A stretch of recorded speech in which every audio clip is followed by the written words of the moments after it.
anak-anak, kita akan langsung masuk ke materi ya. Tolong perhatikan PPT yang di atas.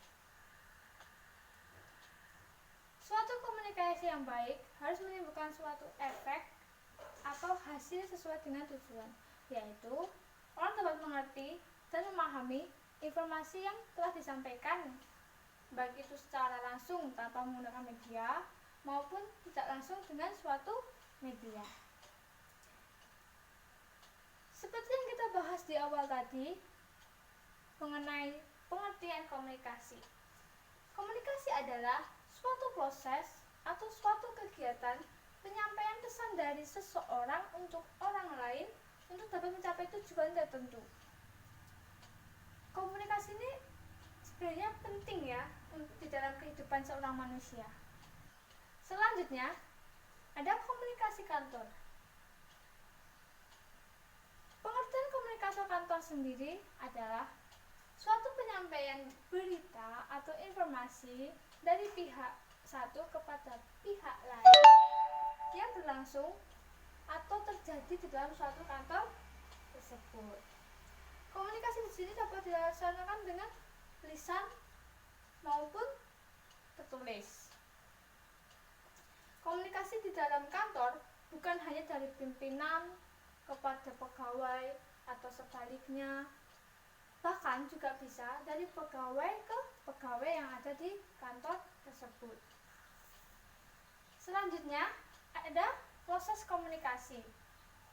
Sebelum saya terangkan, ada yang tahu apa itu proses dari komunikasi? Silakan.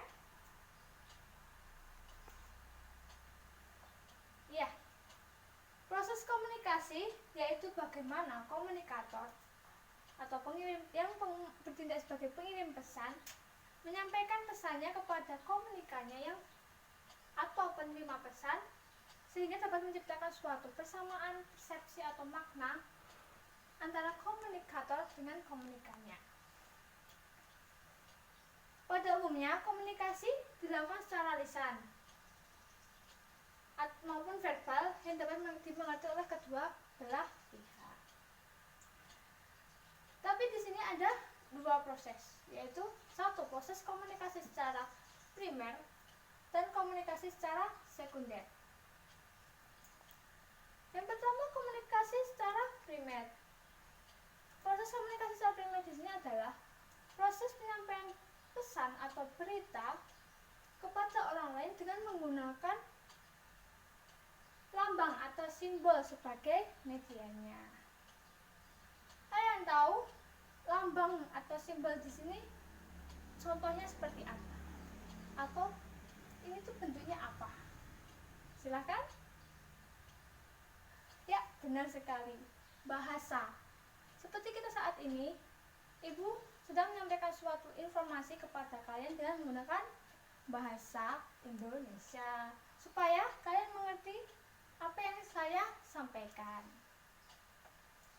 Selanjutnya ada proses komunikasi secara sekunder. Di sini adalah proses penyampaian pesan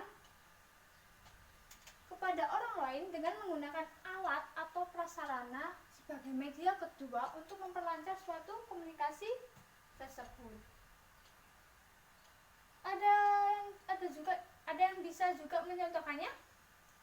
Alat atau prasarana pendukung komunikasi. Ya, telepon, radio, surat. Ya, banyak ya. Ya, benar sekali. Ada telepon, surat, telex, surat kabar, radio, televisi dan banyak lagi. Adalah itu menjadi media kedua yang sering digunakan dalam komunikasi. Selanjutnya ada proses komunikasi dapat pula dibedakan menjadi dua ini.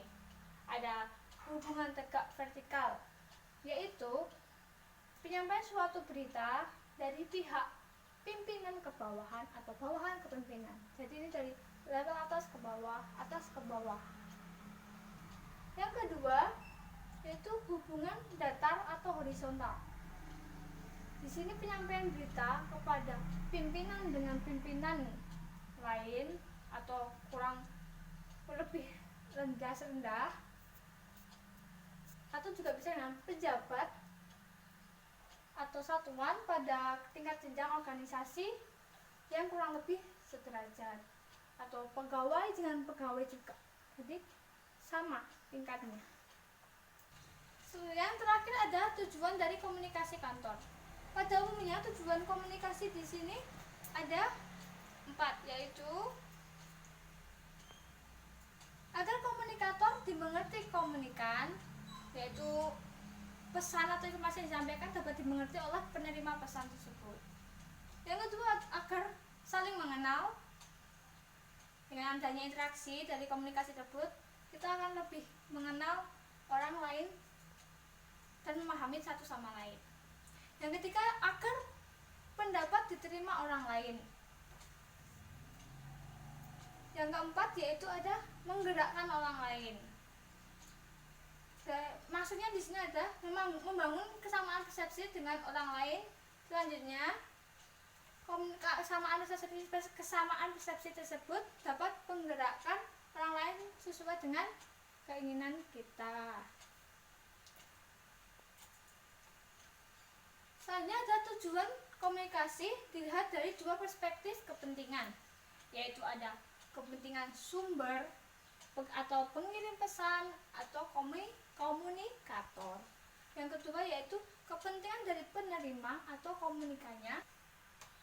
Sampai di sini ada yang kurang paham atau ada yang ditanyakan? Silakan teman-teman untuk bertanya. Mungkin ada penjelasan ibu yang belum kalian mengerti.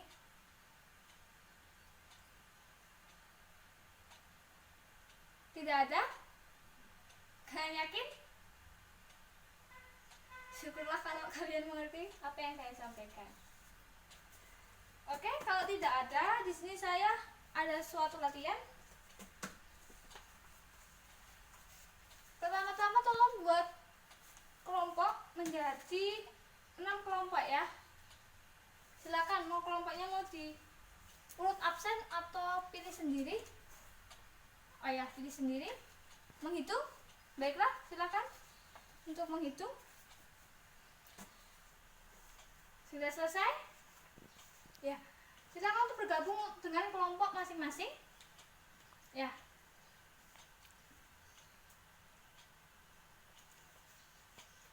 Sudah? Tolong dibagikan ya, Mbak.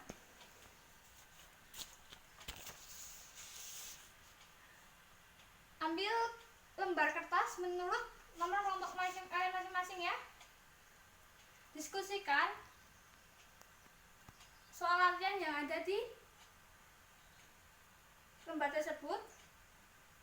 Setelah selesai, silakan nanti kemukakan perwakilan kelompok 1 atau 2 orang untuk mengemukakan pendapatnya di depan kelas.